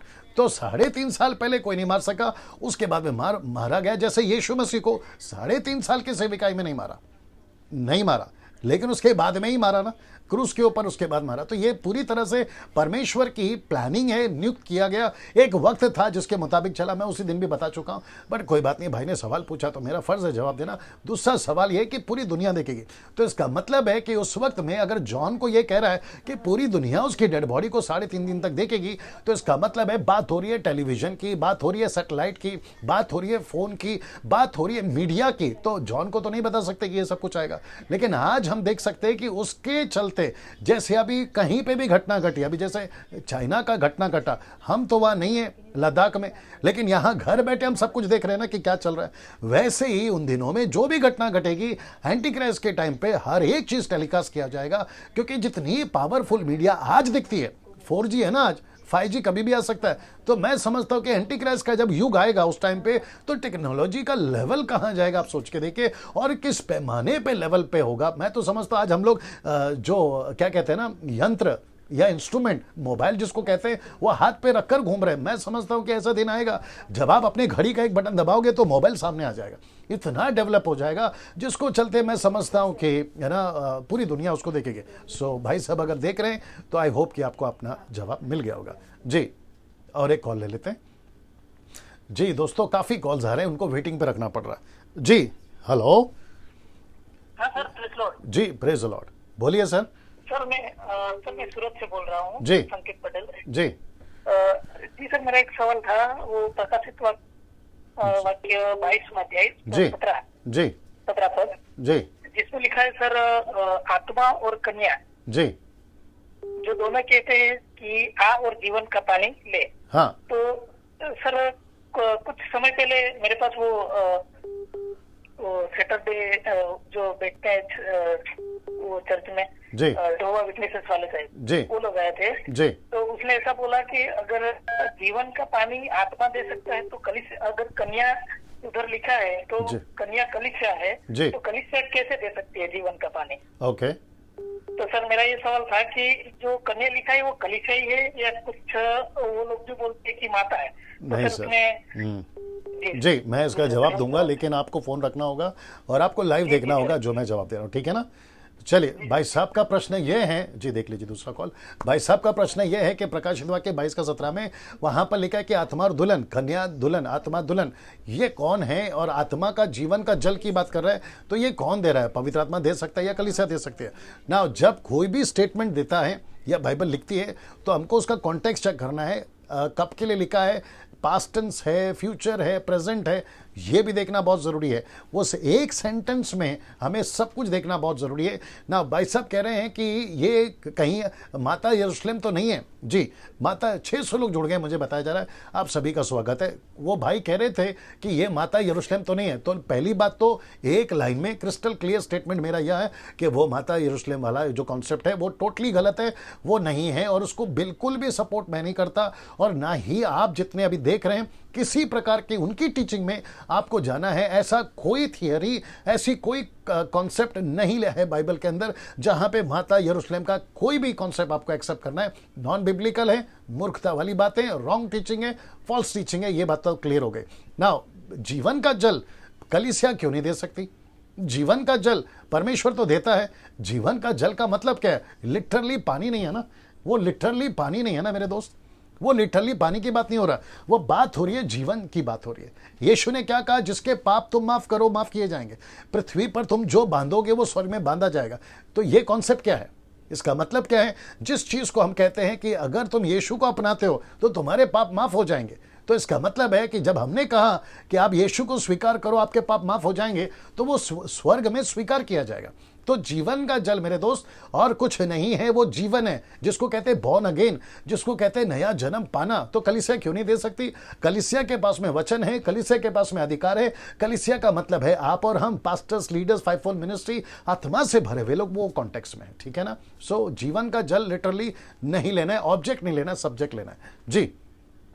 जी कौन है नेक्स्ट? हेलो। हेलो जी भैया। जी भैया बोलिए। भैया मेरा क्वेश्चन था कि जो अपने यहाँ के पास्टर लोग होते हैं जी, ये लोग बताते हैं प्रकाशित वाक्य 6 से जी, कि जो मुहर के विषय में है कि पहला मुहर दूसरा मुहर के बारे में, जी, तो लोग बताते हैं कि चौथा मुहर जो है वो खुल गया है। हाँ हाँ और उसमें जो मरी है वही कोरोना वायरस के रूप में अभी फैली हुई है। हाँ। तो भैया मैं इसके बारे में जानना चाहता था कि ये जो मुहरों के विषय में है ये क्या खुल चुकी है या बाद में खुलने वाली है? ठीक है, ठीक है। अगर आप लाइव देख रहे हैं तो मैं जवाब दे देता हूँ, ठीक है, लेकिन आपको अभी फोन रखना होगा। जी जी आप लाइव देख रहे हो? जी जी। चलिए मैं आपको जवाब दे रहा हूँ, थैंक यू ना। भाई साहब का प्रश्न ये है कि चौथा मोर यानी कि पीला घोड़ा जो बाकी 3 घोड़ों का मिश्रण है, सफेद है, लाल है और काला है, इनका मिश्रण है। मैंने कहा था यह है पीला घोड़ा जिसका नाम है मृत्यु। भाई का प्रश्न यह है क्या वो घोड़ा छूट चुका है, क्या वो घोड़ा आ चुका है जिसका कनेक्शन किया जो अभी बीमारी चल रही है कोरोना वायरस? तो मैं भाई से कहना चाहूँगा और साथ ही साथ उन सेवकों से, बाइबल टीचरों से कहना चाहूँगा जो ऐसा सिखाते हैं कि चौथा घोड़ा छूट चुका है। मेरा प्रश्न यह है कि चौथा घोड़ा अगर छूट गया है तो लिखा है है कि जी लिखा है कि चौथा घोड़ा जो छूट चुका है वो 1/3 को नाश करेगा, मतलब 1/3 को नाश करेगा। अगर 1.5 लाख लोग, क्षमा करें 1.5 करोड़ लोग अगर दुनिया में, तो 50 लाख नाश हो जाएंगे। तो आपका पीला घोड़ा अगर छूट गया है तो अभी सिर्फ जो मृत्यु हुई है वो मैं समझता हूं, अगर गलत नहीं हो, 5 लाख की तक है, तो 50 लाख कहाँ है? वर्ल्ड पॉपुलेशन कितना है? 7.2 बिलियन, 710 करोड़। तो 710 करोड़ में मैं समझता हूं कि 4-5 करोड़ तो ऐसे, 10-12 करोड़ तो ऐसे ही मर जाने चाहिए, ऐसे ही मर जाने चाहिए। अच्छा, अगर ये पकड़ के चले कि ये कोरोना वायरस अगर यहाँ है लास्ट, तो इसका मतलब है कि जो 18वीं सदी में, 19वीं सदी में, 20वीं सदी में जितनी बीमारियां आई थी, तो फिर उस टाइम पे कौन सा घोड़ा छूटा था? तो ये कॉन्सेप्ट गलत है। अगर आप एक बीमारी को कहोगे ये पीला घोड़ा है, तो अभी आज 21वीं सदी चल रही है, अगर यीशु के आने में देरी हुई और 22वीं सदी तक दुनिया चली, तो 22वीं सदी में एक और बीमारी आएगी, पता नहीं क्या नाम होगा, तो फिर आप क्या कहोगे कि तब घोड़ा छूटा है? तो ये घोड़े का चक्कर जो है हमको पूरी चारों एंगल से देखना पड़ेगा कि पहला घोड़ा छूटा तो उसने क्या किया, दूसरा घोड़ा छूटा तब जाकर चौथा घोड़ा छूटेगा। अच्छा, लड़ाइयों की चर्चा तो कॉमन है, ये तो अदन के बगीचे से चल रही है लड़ाई। और अगर आप देखोगे मूसा के टाइम पे, इजराइलियों के टाइम पे, फिलिस्तीन के टाइम पे और आपका इजिप्ट के टाइम पे लड़ाइयां तो चली है बराबर। आपके हिटलर ने आकर क्या किया, पूरे यहूदियों को मारा है, तो उस टाइम पे तो भयंकर लड़ाई थी। तो मैं समझता हूं कि उस टाइम पे तो ये कहना बिल्कुल घोषित हो जाता था कि हिटलर ही एंटी क्राइस्ट है। उस टाइम पे भी लोगों ने कहा होगा, खैर आप और हम तो नहीं थे, उस टाइम पे घोषणा किया होगा कि हिटलर ही एंटी क्राइस्ट है। तो उस टाइम पे तो उसका वाजिब बनता है हिटलर जैसा आदमी, लेकिन हिटलर जा चुका है, सदियां बीत चुकी हैं, अभी हम 21वीं सदी पे, अब हिटलर जैसा कोई और आएगा तो कलीसिया उसको कहेगी कि ये एंटी क्राइस्ट है। बीच में तो गुस्सा आया था मुझे बराक ओबामा के ऊपर भी, लोगों ने कहा कि बराक ओबामा एंटी क्राइस्ट है, अभी हंसी छूटती है वो फोटो देखकर। अब ऐसे ऐसे लोग हैं, तो जितने भी पास्टर्स या बाइबल टीचर्स ऐसा कोई भी कमेंट्स को पास करते हैं तो 50 बार सोचिए, आगे पीछे देखिए, ऊपर नीचे देखिए, उसके बाद में आपका कोई भी स्टेटमेंट दीजिए, नहीं तो फिर गड़बड़ हो जाएगा। चलिए एक और कॉल उठा लेते हैं जी। यहाँ सब ठीक है? Okay, hello. Praise Lord Pasi, मैं अभिनेजर पंजाब से बोल रहा हूँ जी भैया बोलिए। हाँ जी पासी, मेरा क्वेश्चन ये कि मैंने रेवलेशन अच्छे से, जब आपने स्टडी दिया प्रभु के अनुग्रह से अच्छे से सुना, लेकिन उसके आपने एक विषय दिया था कि जब मतलब यीशु मसीह आएगा, जब कलीस होगा, कलीसिया जो है कलीस से पहले उठा ली जाएगी। तो मेरा सवाल ये था कि जैसे कलीसिया जो है कलीस से पहले उठा ली जाएगी, तो मसीह विरोधी जो विरोध किनका करेगा? यदि हम मैथ्यू 24 चैप्टर में पढ़ते हैं तो उसमें तो बताया कि जो सर्वेंट थे यीशु मसीह, उनको मतलब डिसाइपल जो है उनको क्लेश में से गुजरने की अनुमति देते जी। तो मेरा ये सवाल था पासी जी, आप अभी विरोधी मसीह जो है वो किनका विरोध करेगा? मतलब यदि सच्ची कलीसिया उठा ली जाएगी तो वो मसीह विरोधी किनका विरोध करेगा? जी बिल्कुल। तो अगर आप लाइव देख रहे हैं, अगर आप लाइव देख रहे हैं तो मैं आपको जवाब दे देता हूँ, क्योंकि आपको अभी फोन रखना होगा, है ना भैया? जी मैं आपको जवाब दे रहा हूँ ना। भाई का प्रश्न ये है जो पंजाब से, ये कह रहे हैं कि अगर प्री ट्रिब्यूलेशन में रैप्चर हो जाएगा, मतलब महाक्लेश के पहले अगर रैप्चर हो जाएगा, जिसको मैं 99.9% सपोर्ट कर रहा हूँ, और मिडल रैप्चर तो कंफर्म है, ये तो मैं बता चुका हूँ ना। भाई कह रहे हैं कि अगर सच्ची कलीसिया, यानी कि दो में से एक, मत्ती का 24 का 39 to 41, अगर वहां पे पढ़ोगे तो एक छोड़ दिया जाएगा, एक उठा ली जाएगी, तो एंटी क्राइस्ट किसको सताएगा? तो मैं उनसे कहना चाहता हूं कि जो अभी जितनी क्रिश्चियनिटी है उन सबको टीच किया जा रहा है, वापस टीच किया जाएगा। जब तक यीशु नहीं आता और जब तक एंटी क्राइस्ट अपने आप को डिक्लेयर नहीं कर जाता प्रकाशित वाक्य 11 के अनुसार, जहां 2 गवाह कर उसको एक्सपोज करेंगे कि ये झूठा है, इसकी मत सुनो, तब तक पूरी कलीसियाओं को टीचिंग दी जा रही। मैंने दी अभी 26 साल पहले मैं देता था, अभी मैंने वापस से शुरू किया है, क्योंकि बहुत सारे मार्केट में उल्टे सीधे टीचिंग चल रहे हैं, खास करके प्रकाशित वाक्य को लेकर। तो मैंने कहा कि चलो कॉन्टेक्स्ट में इसको जो है मैं दूंगा, और मैंने अपनी पूरी प्रयास की और आपके बीच में रखा है ना। जब ये टीचिंग हो रहा है और यीशु कह रहा है कि पौलुस भी कह रहा है कि प्री ट्रिब्यूलेशन पहला है, क्योंकि वो कहता है कि हम सब सोएंगे नहीं, हम सब महाक्लेश में से जाएंगे नहीं, और वो ये भी कहता है कि परमेश्वर हम पर दंड की आज्ञा नहीं देगा कि इसके लिए हमारा उद्धार नहीं हुआ है, ये बात को भी वो करता है। तो इसका मतलब है कि जब कलीसिया, यानी कि विश्वासी, कलीसिया की बात कर रहा हूं, विश्वासी जो सच्चे हैं, जब वो चले जाएंगे, लेकिन जो छूट जाएंगे उनको तो टीचिंग मिली है ना कि एंटी क्राइस्ट का साथ नहीं लेना, तो वो जो छूट गई है उस वक्त में वो मन फिराएगी। जो छूट गई है, वो यहूदी हो, अन्य जाति हो, नेशनल हो, इंटरनेशनल हो, देसी हो, विदेशी हो, वो जब छूट जाएगी तो वो तो बिल्कुल विरोध करेगी ना कि हम एंटी क्राइस्ट का साथ नहीं लेंगे। मैंने टीचिंग में यही कहा था कि आप अगर छूट गए, अगर याद होगा आप लोगों को, अगर आप खुदा ना खास्ता किसी वजह से आप छूट गए, एक ही चीज दिमाग में रखना है कि वो स्टैंप नहीं लेना। तो जब वो बगावत करेंगे तो वो उनको सताएगा ना मेरे दोस्त, वो कलीसिया को सताएगा। वो अफ्रीका की कलीसिया हो, जापानीज कलीसिया, अमेरिकन हो, देशी हो, भारत की हो, कहीं की भी हो, उसको सताएगा ना, तो वो टॉर्चर से कलीसिया को गुजरना होगा ना। मैं वापस कहता हूं कि प्री ट्रिब्यूलेशन रैप्चर, इसको 99.9% मैं अभी सपोर्ट कर रहा हूं। मिडिल का तो हो ही गया, वो तो जाएगी पक्का। पोस्ट ट्रिब्यूलेशन पोस्ट क्या कहते हैं रैप्चर नहीं है, उसको तो बिल्कुल भी एक्सेप्ट कंसीडर नहीं किया जाए। कुछ लोग सिखाते, मुझे नहीं पता क्या बेस पे वो सिखाते, लेकिन प्री एंड मिड ये तो पक्का है, ठीक है ना। इसके ऊपर मैं प्रॉपर वीडियो बना रहा हूं विद द स्क्रिप्चर। मैं वापस कहता हूं मत्ती 24 है, आपका पहला कुरिन्थियों 15 है, आपका पहला थिस्सलुनीके पहला अध्याय 4 अध्याय से, दूसरा थिस्सलुनीके 2 अध्याय से, ये 4 वचनों से लेकर आपके बीच में मैं रखूंगा। लेकिन किसको सताएंगे भाई ने पूछा, तो वो जो कलीसिया छूट जाएगी जिसको आज टीच किया जा रहा है, लेकिन पाप के चलते, लालच के चलते, व्यभिचार के चलते, नशे के चलते, पैसे के लालच के चलते अगर वो छूट जाती है, उस टाइम पे वो कलीसिया मजबूत होगी, क्योंकि उनको एहसास होगा, वो रिपेंट करेगी और वो उनका बगावत करेगी। जी जी, I hope you got the answer. या मेरे पास में 15 मिनट और है, ये 15 मिनट में हम जितना कॉल ले सकते हैं लेना चाहेंगे। मुझे दिखाओ कैसा दिख रहा है सब, उस पर दिखाओ जी। Hello, praise the Lord pastor ji. जी प्रेज द लॉर्ड सिस्टर। प्रभु का धन्यवाद है कि आपके सारे लॉकडाउन की मैंने सारे वीडियोस देखे। जी बहुत बहुत शुक्रिया जी, बहुत बहुत शुक्रिया। मैं आपसे जो क्वेश्चन पूछा है जी, वो ये है कि जैसे कि हम आपके काफी सारे वीडियोस में आपने बताया है कि हमें परमेश्वर के राज्य में परमेश्वर की सेवा करनी है, चेलों को बनाना है, कलीसियाओं को स्थापना करना है, परमेश्वर का सुसमाचार हमें पहुंचाना है। बट अगर हम हमारी योग्यता के अनुसार और हमारे पास दिया हुआ समय जो है उसके अनुसार अगर हम किसी मनुष्य को अगर सुसमाचार सुनाते भी हैं और कुछ गिने चुने लोगों को ही अगर हम परमेश्वर के राज्य में जीत कर लेकर आते हैं, तो क्या इस कंडीशन में परमेश्वर के दूसरे आगमन में हम उनके साथ रैप्चर में उठा लिए नहीं जाएंगे? जी बिल्कुल जाएंगे। क्यों ये प्रश्न आपके मन में क्यों उठा? कुछ कर ही नहीं रहे हम मसीह में आने के बाद। देखिए आपको याद होगा कि 2 तरह के लोग थे। यीशु ने कहा कि एक बाप ने 2 बच्चों को काम दिया था, पहले ने कहा करता हूं, लेकिन उसने नहीं किया। दूसरे ने कहा नहीं करता हूं, लेकिन बाद में पछताकर किया ना। यस बस, तो अगर आप अपनी गिनती उसमें डालती हैं कि प्रभु मुझे एहसास हो गया मैंने गलती करी, जैसे योना को कहा था, योना का कहानी याद है आपको बहन? जी, उसको कहा था तरशीश को जा, क्षमा करे निनवे को जा, लेकिन वो भागा किधर? तरशीश को। लेकिन मन फिरा के बाद में आया ना वो। परमेश्वर का कार्य किया। बस, तो अगर आपको एहसास हुआ अभी कि प्रभु काफी वक्त बीत गया, अब हमसे गलती हो गई, अब हम तेरा काम फिर से शुरू करेंगे, तो इसमें कोई दिक्कत नहीं, आप बिल्कुल प्रभु के राज्य में उठाए जाओगे। जी, प्रभु आपको आशीष करे, आपकी मिनिस्ट्री को आशीष करे। शुक्रिया थैंक यू या देख लो कौन है दूसरा कॉल।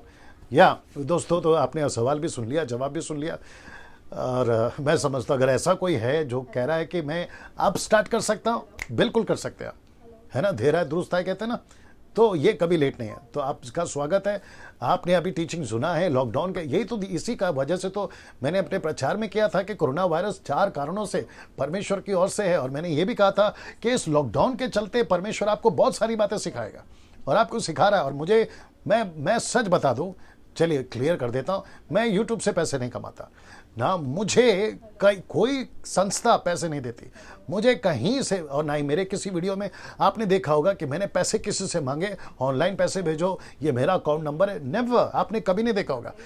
बट उसके बावजूद मैंने जो पैसे कमाए ना, वो ये कमाए कि आप लोग बदल गए। मेरे पैसे वो हैं जहां लोग यीशु के नजदीक आ गए, मेरे पैसे वो है।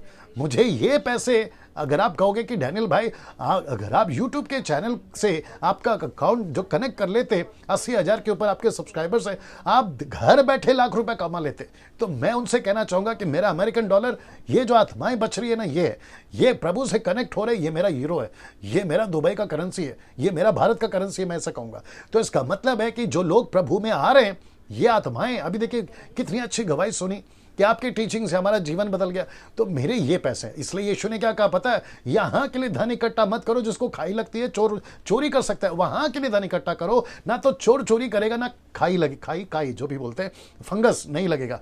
तो इसका मतलब है कि मेरा पैसा स्वर्ग में जमा हो रहा है, ये मुझे खुशी है। मैंने बीच में उसको डाल दिया। जी एक और कॉल लेते हैं, 10 मिनट मेरे पास में। हेलो हेलो जी, जी भाई साहब पूछिए। हाँ पास्टर साहब, मैं गुजरात से बोल रहा हूँ जी मेरा प्रश्न ये है कि अगर हम जो सुसमाचार की बात आपने की है जी वो हम प्रत्यक्ष रूप से नहीं कर रहे हैं, और वो जो मिशनरी लोग हैं उनको हम फाइनेंशियली सपोर्ट करते हैं जी। या उनकी मिनिस्ट्री में हेल्प करते हैं, जी तो क्या हम ये चैनल बनाने के जो इसका जो कार्य है उसमें हम अपना सहयोग दे रहे हैं या नहीं? जी बिल्कुल, मैं आपको जी इस कार्य से हम उसी के राज्य में प्रवेश कर सकते हैं या नहीं? जी जी ओके, मैं इसका जवाब दे रहा हूँ, लेकिन आपको फोन रखना होगा। ओके। जी जी, भाई साहब का प्रश्न ये है दोस्तों, अगर आपने सुना होगा, मैं प्रत्यक्ष रूप में प्रैक्टिकल डिसाइपलिंग नहीं कर रहा हूँ, प्रैक्टिकल गॉस्पल नहीं सुना रहा हूँ, प्रत्यक्ष रूप में प्रैक्टिकल मैं मिशनरी बनकर नहीं जा रहा हूँ, लेकिन जो मिशनरी कर रहे हैं मैं उनको पैसे से सपोर्ट कर रहा हूँ। तो क्या मैं स्वर्ग में जाऊंगा? तो ये तो ऐसा हो गया, पता नहीं अभी भाई को कैसा लगेगा अगर वो सुन रहे, ये तो ऐसा हो गया कि भूख आपको लगी है, खाना मैं खा लेता हूं, या फिर भूख मुझे लगी है, आप खाना खा लो, ये वाला हो जाएगा। तो यीशु ने ये बिल्कुल सटीक कहा है, हम सबकी बुलाहट है, हम सबकी रिस्पॉन्सिबिलिटी है कि हम सबको जाना है। आप किसी को पैसे से मदद करते हैं, प्रेज गॉड, आप किसी मिशनरी को भेज रहे हैं, प्रेज गॉड, लेकिन आपको खुद भी करना है। तो किसी दूसरे के विश्वास पे, किसी दूसरे के परिश्रम पे आपको फल मिलेगा, ऐसा कोई स्क्रिप्चर नहीं है, बल्कि लिखा है कि तुम डाली हो, तुम मुझ में बने रहो और तुम फल लाओ। ऐसा नहीं लिखा है कि तुम डाली हो, दूसरा डाली फल लाए तो तुमको इनाम मिलेगा, नेवर। तो आपको भी काम करना है भाई साहब, आपको भी डिसाइपलिंग करनी है, आपको भी गॉस्पल सुनाना है। तो मैं समझता हूं अगर ऐसा होता तो पूरी दुनिया जो है ना घर बैठी होती, जिसके पास में पैसे हैं वो अपने घर से पैसे भेजते रहते, जाकर काम करो, ये वाला हिसाब हो जाता। तो ये गलत हो जाएगा। पैसे की मदद करना है, इसमें कोई दो राय नहीं है, बिल्कुल करिए। जो मिशनरी काम करते हैं, ईमानदारी से काम करते हैं, मैं तो कहता हूं कि बिल्कुल सपोर्ट करिए, लेकिन आपको खुद को भी काम करना है, ये तो पक्का है। आपका अपना फल देना है, क्योंकि जब न्याय होगा तो प्रभु आपको पूछेगा कि बेटा तुमने कितने फल लाए, तुमने कितनी आत्मा बचाए, ये नहीं पूछेगा कि तुमने पैसे कितने दिए। ठीक है ना? अच्छा, और एक कनेक्ट कर देता हूं, आज आपके पास पैसा है, आप दे रहे हो, लेकिन कल को आपके पास पैसा नहीं होगा तो क्या करोगे भाई? ये भी तो प्रश्न है ना। आपके पास आज पैसा है इसलिए आप दे रहे हो, लेकिन कल को आपके पास पैसे खत्म हो जाएंगे, तब क्या करोगे? तब तो आपको सोचना पड़ेगा ना आपका, या तो इसलिए खुद काम करिए। आप पैसा दे रहे हैं, आपको सलूट है, लेकिन आपको खुद को काम करना है। या एक और कॉल ले लेते हैं, 7-8 मिनट, सॉरी। हेलो जी, बोलिए साहब। मेरा सवाल था प्रकाशित का 20 अध्याय का जी 14 और 15 पद है जी, 20 का 14-15 निकालो जी, बोलिए सर। तो मृत्यु और अंधोलोक जी आग की झील में डाले गए। जी, यह आग की झील दूसरी मृत्यु है जी, और जिस किसी का नाम जीवन की पुस्तक में लिखा हुआ नहीं मिला वह आग की झील में डाला गया। जी, तो ये आग की झील में किसका नाम डाला गया? और दूसरी मृत्यु के लिए 2 सवाल जी। ओके, आप फोन रख दीजिए, मैं कोशिश करता हूँ आपको जवाब देने की। ना मैं जितना सुन सका, आप जितना सुन सके, मैं उसी हिसाब से जवाब देना चाहूँगा, लेकिन वचन को एक बार उन्होंने कोट किया तो पढ़ लेते हैं। 20 का 13 और 14 बोला उन्होंने? नहीं, 14 और 15। 14 और 15 पढ़िए। मृत्यु और अधोलोक आग की झील में डाले गए। मृत्यु और अधोलोक आग की झील में डाले गए। यह आग की झील दूसरी मृत्यु है। हाँ हाँ। और जिस किसी का नाम जीवन की पुस्तक में लिखा हुआ न मिला, हाँ हाँ, वो आग की झील में डाला गया। ओके, नाउ मृत्यु और अधोलोक, जिसको कहते हैं हेडी भी कहते हैं, मृत्यु और अधोलोक, डेथ एंड हेडी, ये दोनों डाले गए आग की झील में। आग की झील ये फाइनल जजमेंट है, ये फाइनल डेथ, दूसरी मौत है, सेकंड डेथ जिसको बाइबल कहती है, ये लास्ट है, ये लास्ट डेस्टिनी है पापियों के लिए। लेकिन मृत्यु भी एक क्या कहते हैं ना, एनिमी है, दुश्मन है। हेदी तो है ही, मतलब अधोलोक तो है ही, उसको भी उठाकर परमेश्वर कहता है मैं आग की झील में डालूंगा। तो मृत्यु और अधोलोक दोनों भी अभी मृत्यु हो रही है। ये क्या कहते हैं ना, स्पिरिट है, या एक ऐसी दुश्मन है जो मनुष्य को मार रही है, उसको भी उठाकर, यीशु को भी नहीं छोड़ा, उसको भी उठाकर आग की झील में डाला जाएगा, मतलब उसको खत्म कर दिया जाएगा। और अधोलोक जो अलग एक पोर्शन है, जैसे कि मैंने कहा अताकुंड एक पोर्शन है, अधलोक एक अलग पोर्शन है, उसको भी उठाकर जो है हमेशा के लिए आग की झील में डाला जाएगा। तो भाई साहब अगर आपको मिल गया जवाब तो अच्छी बात है। एक और कॉल उठा लेते हैं, 5 मिनट है मेरे पास। जी एक और कॉल उठा लेते हैं। जी भाई साहब अपना प्रश्न पूछिए। हेलो जी brother, good evening. Yeah good evening. Praise the Lord. जी जय मसीह। जय मसीह।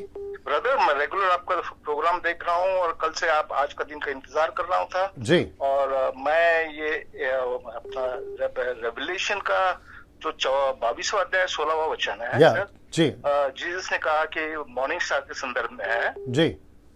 जी। लेकिन मैं रेगुलर पढ़ता हूँ और इसी तरह मसीह आइज़ाया 14:12 में भी Lucifer son of morning star. तो ये थोड़ा कंफ्यूज हो रहा ब्रदर, क्या आप उसको क्लैरिफाई करें? जी बिल्कुल करूंगा। आपको फोन रखना होगा उसके लिए। जी थैंक यू या praise the Lord. Anxiously waiting for you to meet you personally, brother. Sure, you're most welcome, sir. Thank you. I have talked to your sister Solomon also, so make it a day so that I can talk to you personally on mobile. Sure. She's not my sister. She's my daughter. Sister of the congregation I'm talking. Okay. Thank you. अच्छा, Neeta Solomon. Okay. Neeta Solomon, yes. Okay. So I had requested her that one day I would like to meet her. Sure. I am from Aurangabad. Okay, Maharashtra. Okay, thank you, brother. Yeah, God bless. Now, भाई साहब का ये प्रश्न था कि यशाया की किताब में भी मॉर्निंग स्टार और क्या कहते हैं प्रकाशित वाक्य की पुस्तक में भी मॉर्निंग स्टार। नाउ देखिए, जब ओल्ड टेस्टमेंट को लिखा गया या जो नबी यशाया है, अगर भाई सुन रहे तो उस वक्त में यीशु मसीह का इंट्रोडक्शन नहीं है। नाउ अगर याद होगा कि ऊपर से जो स्वर्गदूत आते थे या गिरा है, लूसीफर को गिराया गया प्रकाशित वाक्य 12 अध्याय में, तो लिखा है कि तारा टूटा। तारा का जिक्र है। यीशु मसीह ने भी कहा कि मैं शैतान को गिरते हुए देख रहा था। तो तारा टूटा, तारा गिरा। तारा बैड एंजल्स को भी कहते हैं, गुड एंजल्स को भी कहते हैं। तो जो मॉर्निंग स्टार है लूसीफर को, खैर इसके ऊपर ओनली क्या बोलते हैं ना, ओनली सैटेनिक सब्जेक्ट के ऊपर जब मैं प्रचार करूंगा तो इसके ऊपर मैं बात करूंगा। और मैंने एक बार प्रचार किया भी है आज के डैनियल राज के प्रोग्राम में, बट ये रेवलेशन में मैंने इसको हाईलाइट नहीं किया था। लेकिन क्यों नहीं, भाई ने पूछा है द बुक ऑफ रेवलेशन से, तो मैं बता देता हूँ कि यीशु मसीह भोर का चमकने वाला तारा है। अकॉर्डिंग टू मलाकी की किताब में भी हम लोग देखते हैं, उस पर भी जिक्र किया गया 4 अध्याय में 10, 11, 12 में अगर आप देखोगे तो यीशु मसीह को भोर का चमकने वाला तारा बोला गया, तो लूसीफर को भी बोला गया। इसमें बहुत अंतर है, बहुत बड़ा फर्क है। मैं वापस कहता हूं कि बहुत डिफरेंट है, दोनों में अंतर बहुत है, एक साथ में नहीं गिन सकते ना। वो टूटा हुआ तारा है, यीशु मसीह राइजिंग स्टार है। मैं रिपीट कर देता हूं कि जहां पर लिखा है कि वो पतन किया हुआ स्टार है, लेकिन यीशु मसीह उभरता हुआ तारा है। इसमें अंतर है भाई, अगर सुन रहे होंगे जिन्होंने अभी कॉल किया, सो बहुत अंतर है। इसकी और भी डेप्थ है, इसकी और भी स्टडीज है, जो कि मैं समझता हूं कि ओनली सैटेनिक या शैतान के ऊपर या सैटन के ऊपर जब मैं टॉपिक लाऊंगा तो मैं उसको और भी क्लियर करूंगा। तो एक बात तो आपको बता दिया, ये फॉलन है, फॉलन स्टार है, और यीशु मसीह राइजिंग स्टार है। ये बड़ा अंतर है सर जी। या तो अगर और कोई कॉल्स आते हैं तो बता दीजिए ना दोस्तों। यहाँ पे मैं समझता हूँ 3 मिनट है, 4 मिनट है, मुझे नहीं पता। अब यहाँ पे अगर कॉल नहीं आ रहे हैं जी, 3 मिनट से अगर कॉल नहीं आते 3 मिनट के अंदर, तो हम समाप्त करेंगे आज का प्रोग्राम को। और जितने प्रश्न आपने पूछे हैं, हालांकि स्टडी तो मैं दे चुका हूँ, अगर एक कॉल आता है तो बता दीजिए। जितने क्या कहते हैं ना टीचिंग मैं दे सका वो आपको पूरे डिटेल में दे चुका हूँ। लेकिन अगर किसी का कोई सवाल रह जाता है, जो कि मैंने ऑप्शन रखा है आज और कल का, तो आज का दिन तो खैर समाप्त हो गया। और जितना फ़ोन हम का जवाब कॉल उठाकर जवाब दे सके वो हमने देने की कोशिश करी है ना। कल का दिन वापस आऊँगा ठीक समय पे 8 से लेकर 9 बजे तक, कल 19 तारीख है। और मैं कल वापस जो है आप सभी के प्रश्नों का उत्तर दूंगा। आप अपने क्वेश्चंस रेडी करिए, ये नंबर पे कॉल करना है जी दोस्तों, ये नंबर पे कॉल करना है 9982335777। तो इस पे आप लोग कॉल कर सकते हैं और आपका प्रश्न पेपर पे लिखिए, ठीक है ना, लिखकर फिर पूछिए, स्पेसिफिक पूछिए, ताकि आपको उसका जवाब दिया जा सके। यहाँ पे अभी कोई क्वेश्चन है जी? एक आखिरी कॉल दोस्तों, फिर उसके बाद में प्रोग्राम समाप्त किया जाएगा। This is the last call, last question जी। हेलो, कट हो गया फोन। Hello, praise the Lord pastor जी। Praise the Lord. Praise the Lord. मेरा ये सवाल था पास्टर जी कि मैंने बहुत बार आपके वीडियोस देखा और मैंने मेरे जो अन्य भाषा का जो प्रॉब्लम था उससे भी मैं निकल गया जी।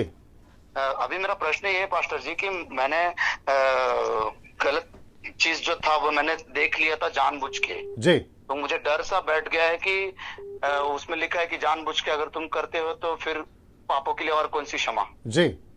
तो अभी मैं फिर से क्षमा मांग के ठीक से जीवन जी सकता हूँ ना? जी बिल्कुल जी सकते हैं आप। और आपको मैं ये भी बता देता हूँ कि देखिए सच्चा पश्चाताप आपके मन से, आपके हृदय से जब तक सच्चा पश्चाताप नहीं आएगा, आपका जो फॉरगिवनेस है ना वो उसी पर डिपेंड है।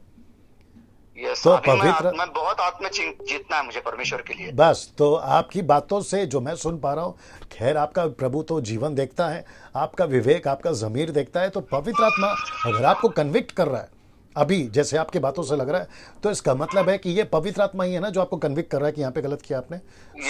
बिल्कुल बिल्कुल आप बैठिए प्रभु के पास में और प्रभु के कहिए कि परमेश्वर ये है ना मेरे से गलती हुई है जिसके लिए मैं माफ़ी मांगता हूँ, और प्रभु आपको ज़रूर माफ़ करेगा और आपको आपके सेविकाई में इस्तेमाल करेगा। और फल यहाँ है, जब आपके द्वारा अद्भुत काम हो रहे होंगे तो ये कन्फर्म है कि आपसे बहुत, मैं तो परमेश्वर को बहुत धन्यवाद देता हूँ कि आपकी बहुत सेवक है, इससे मैं बहुत आशीषित हो गया हूँ। बहुत बहुत शुक्रिया, बहुत बहुत। और आप अन्य भाषा से छूट गए, मुझे उसकी खुशी है। बहुत बड़े डेंजर्स में था मैं वो। चलिए बहुत खुशी की बात है। प्रभु आपको God bless you. Yeah same to you, God bless. या एक आखिरी कॉल और उठा लेते दोस्तों। हेलो, ओ कट गया, देख लो आगे ओके, एक कॉल आखिरी जी। हेलो जी जी, जय मसीह। पास्टर जी मेरा नाम हरदीप कौर, मैं पंजाब से बोल रही हूँ जी। पास्टर जी जैसे आपकी टीचिंग बहुत ही अच्छी, सबसे पहले मैं यही बोलूँगी जी सिस्टर पहले वॉल्यूम बंद करिए, आपका जो भी चल रहा है ना उसका वॉल्यूम बंद करिए जी। हाँ जी मैंने कर दिया बंद जी, बोलिए। अच्छे, आपकी टीचिंग बहुत ही अच्छी थी, हमने बहुत कुछ सीखा, कंटिन्यूसली 9 डेज हमने अटेंड किया आपका टीचिंग जी। तो हम बहुत ब्लेस हुए हैं आपकी टीचिंग से जी। तो पास्टर जी मेरा क्वेश्चन है कि जैसे आपने कहा था कि जो वर्शिपर को आपने डांट लगाई है, मैं उसके साथ एग्री हूँ टोटली जी। मैं संडे स्कूल टीचर हूँ और मैं वर्शिपर भी हूँ साथ में जी। और हमने सीखा है कि कैसे कैसे हमें वर्शिप करनी चाहिए। बट मेरा एक क्वेश्चन है कि अगर हम वर्शिप कर रहे हैं, जैसे आपने बोला कि आपके जो गीत होते हैं, जो वर्डिंग वगैरह होती है, जो हम ऐसे वो वचन से नहीं है, तो क्या हम वो वर्शिप के लिए नहीं यूज कर सकते? जी बिल्कुल। देखिए अब क्योंकि समय भी समाप्त हो गया है कॉल करने का, मैं फिर भी आपको जवाब दे देता हूँ। देखिए सबसे पहली बात, हम आराधना किसकी कर रहे हैं? परमेश्वर की। ये बात तो मानती है ना आप? तो परमेश्वर को जैसी आराधना परमेश्वर को चाहिए वैसी दें, या हमको जैसा ठीक लगता है वैसी दें? नहीं बिल्कुल, हाँ जी। तो जैसे जी, तो जो परमेश्वर को पसंद है, देखिए आप अगर कोई होटल में गई, दोस्तों जो सब्सक्राइबर्स है, सॉरी फेसबुक पे जो लाइव है मेरे साथ बने रहे, ये आखिरी कॉल मैं समझता हूँ, इनसे बात करके फिर मैं समाप्त करूंगा। मेरे साथ में बने रहे, इनको सुनिएगा, और जब ये यूट्यूब पे अपलोड होगा तो सर आप लोग भी सुनेगा। तो सिस्टर मैं आपसे वापस बात करना चाहता हूँ कि अगर अच्छा कि मैडम मेन्यू में जो है उसका ऑर्डर मत दीजिए, मुझे जो पसंद है वो खाइए, तो आप क्या कहोगे? रॉन्ग हो जाएगा पास्टर जी, वो रॉन्ग हो जाएगा ना। वैसे ही परमेश्वर को जैसा पसंद है, इसलिए लिखा है ना कि परखो प्रभु को क्या पसंद है। अगर आपको याद होगा इफिसियों 5:10 में लिखा है कि परखो कि प्रभु को क्या भाता है, तो वही देना है प्रभु को। तो वर्शिप वचन से मिलना चाहिए और वचन से रिलेटेड और प्रभु की इच्छा के मुताबिक ही गीत लिखने चाहिए, लिरिक्स लिखने चाहिए, और वर्ड्स बेस्ड स्क्रिप्चर क्या कहते हैं, लिरिक्स होने चाहिए। ठीक है पास्टर जी, जैसे हम अब जो आ रहे हैं सॉन्ग्स, तो मतलब अगर वो टोटली वर्ड ऑफ गॉड के अकॉर्डिंग नहीं है तो कुछ हम मिक्स करके वो गा सकते हैं प्रभु के आराधना के लिए? बिल्कुल नहीं गा सकते। कैसे गा सकते हैं? नहीं कर सकते ना सिस्टर। हाँ, और ऐसे गाने भी नहीं गाने हैं जो वचन को कॉन्ट्रडिक्ट करता है, मतलब विरोध करता है। जैसे कि आपके अंदर पवित्र आत्मा है और आप गा रही हैं कि पवित्र आत्मा उतरा, तो पवित्र आत्मा खुद पूछेगा कि जब मैं अंदर हूं तो ये क्यों कह रहा है कि उतरा? हाँ जी, ये भी समझना है। जैसे कि ये गाना बहुत चल रहा है, हालांकि मुंबई से निकला हो, मैं नाम तो वैसा लेता नहीं हूँ, वो गाना है फिर से आग बरसा दे। तो जब परमेश्वर ने ऑलरेडी आग बरसा दी है तो वापस से ये क्यों गाए कि फिर से आग बरसा दे? जी, तो ये सब चीजें आपको ध्यान रखनी। Thank you for calling. God bless you, God bless you, God bless. या देख लो कौन है, फिर भी बात कर लो ना। दोस्तों मुझे ऐसा लगता है कि अभी जब हम समाप्त करें तो कॉल्स की भरमार हो गई है, मतलब काफ़ी कॉल्स आ रहे हैं। तो मुझे ऐसा लगता है कि लोगों को शायद ये नहीं पता है कि वक्त जो है वो 8 से 9 है। मैंने जब ख़त्म किया था टीचिंग 10वां दिन का, मैंने कहा था 9 से 10 है, बट मुझे रियलाइज़ हुआ कि ज़्यादा लंबा हो जाएगा और काफ़ी लेट हो जाएगा, जिसके चलते मैंने 8 से 9 किया था। मुझे नहीं पता, बट कल से हम जो है, आप लोग भी याद रखिए, 8 से 9 है। और मुझे आपके कॉल्स अटेंड करने में बेहद खुशी है, आपके जवाबों को देने में बेहद खुशी है। वापस कहता हूं कि इस नंबर को नोट कर लीजिए या इसकी स्क्रीनशॉट ले लीजिए। हम कल, उनको बोलना कल कॉल करने के लिए, हम कल वापस आपसे बात करेंगे, या जो भी कॉल्स आते हैं उनको हम अटेंड करेंगे और आपको सभी जवाब देने की पूरी कोशिश करेंगे। Thank you so much, God bless you, प्रभु आपको आशीष दे। याद रखो, कल 8 बजे से लेके 9 बजे तक आपसे फिर डैनियल राज जो है मुलाकात करेगा, इसी जो है सब्जेक्ट के साथ में, जिसको कहते हैं प्रकाशित वाक्य की पुस्तक से हम लोग जो है बात करेंगे। प्रभु आपको आशीष दे।